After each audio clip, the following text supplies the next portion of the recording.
Hey, God bless you, my friend. This is Sister Sharon, and I'm excited. I'm still here in the city of Philadelphia.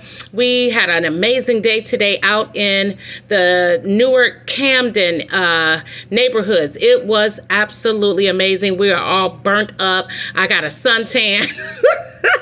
Anywho, I want to share something with you guys.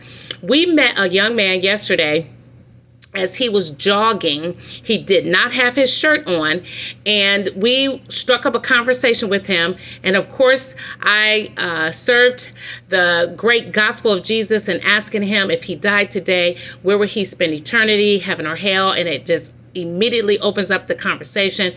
And you could not help, friends, but to see and to tell that the young man had some major trauma to his body. His front of his stomach was cut up. It was like maybe a 12-inch incision. He had other like 2-inch cut wounds, deep wounds where you could see the deep scarring. They were older, but the question was posed after we ended up having an amazing conversation with the young man.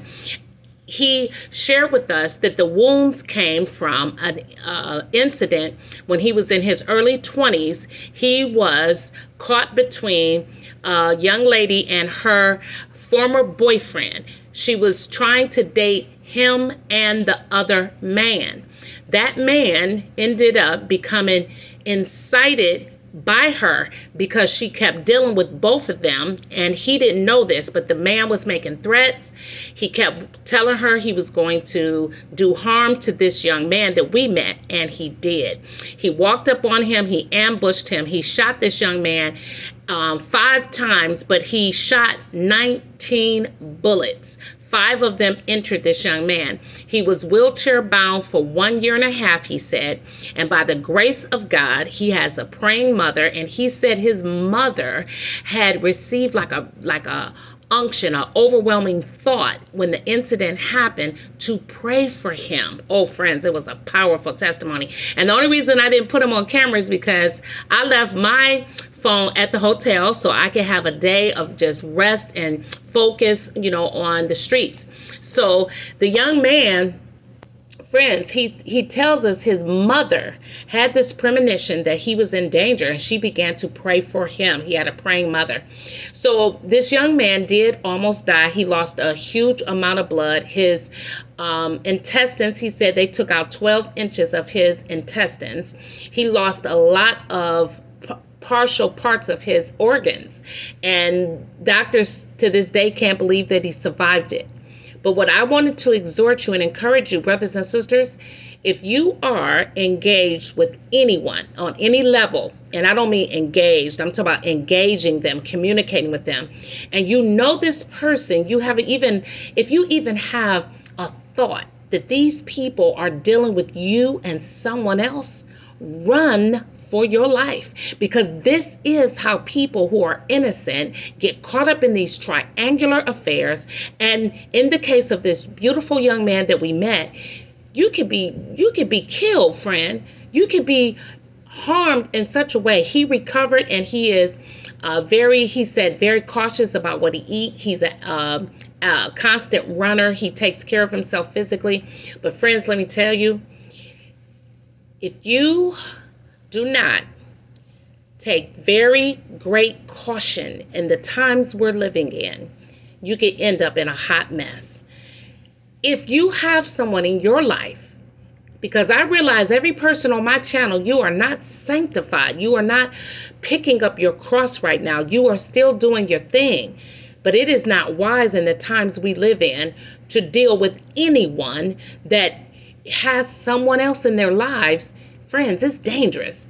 If that person, you will know it, friends. You have to pray. You have to ask God, if you are serious about your life and your mental health, you don't want to get caught up in a triangular love affair that can and oftentimes does lead to domestic violence. If you are obsessive over someone, friends, you got to cry out to God and get them out of your system. Do not become obsessed over another human being. The man that shot the young man we met, he was obsessed over that woman. But understand this, it was Well, you know what, friends? He did tell us that the man was on his way to kill her and her family, and he was intercepted. But he was on his way to take her out just the same. But friends, please hear me. If you are obsessing over anyone, please go away quietly with God and get them out of your system. If you have someone in your life and you know they playing you, get out of it. Don't set yourself up to come in the crossroads of a crazy person. Enough said. Till next time, pick up your cross and follow Jesus. Don't be desperate for no man. Don't be desperate for no woman. You know when it ain't right. You can feel it, friends. You don't have to put your finger on it. Your instincts, your intuitiveness will tell you something ain't right with that person. And whatever you do, don't argue and fight with the other person, because the one that is deceiving you is the one that's deceiving you. You don't fight the other woman. You don't fight the other man. The person that you claim you so in love with is the one that's doing you wrong. But we don't do harm to another human being.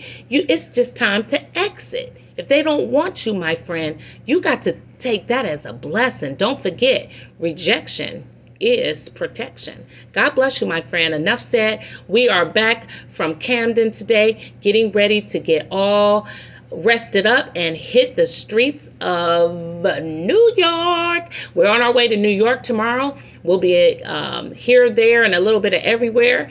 Can't wait to hit the city limits. God bless, friends. Please keep us in your prayers. It has been piping hot in the 90s. And then the ministry truck is about 100 degrees. God bless. We love you, friends, and thank you for all of your support and your prayers. God bless.